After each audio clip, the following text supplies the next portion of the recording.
We do have some late breaking news regarding the Trump administration's plan to pause several federal foreign and domestic loans and grants. Just about an hour ago, a federal judge temporarily blocked that executive order. Doing Inside's Kelly Dudzik joins us now. She's live in our studio to break it all down for us. Kelly, late breaking news today. Yeah, Scott, this decision by the judge to pause the plan until Monday comes as several lawsuits were filed today to try to stop this potential pause of trillions of dollars of federal aid.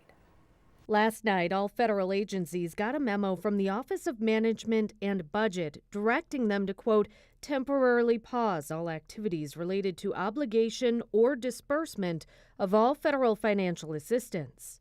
It's far from clear as to what exactly it applies to. It is very clear that the U.S. Constitution, Article 1, provides that Congress appropriates the money, Congress decides where the money goes, the executive branch, and here the president, has to then execute what Congress has passed because the laws are signed by the president. So congressional legislation signed by a president, even if it's a prior administration, the future presidents are bound by law until Congress changes the laws. The memo does say Social Security and Medicare are not being touched, and individual payment programs are not impacted. This afternoon, the White House said the memo refers to programs that could conflict with the president's agenda. The White House also said SNAP and WIC will not be impacted by this pause. But Attorney Barry Covert says at this point, there's still a lot we don't know. Any of those programs for infrastructure across the country, fix our bridges, fix our roads, would apparently lose money unless the administration wants to fund it.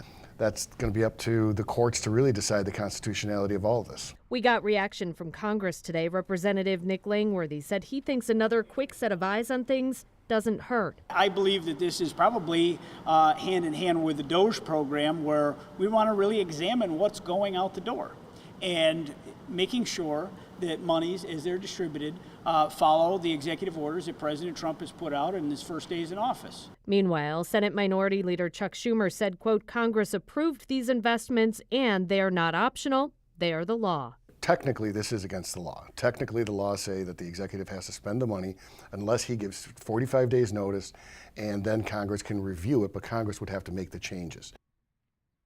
And Barry Covert thinks this will make it all the way up to the U.S. Supreme Court. This is a developing story, and NBC Nightly News will have another update coming up for you in less than a half hour right here on Channel 2.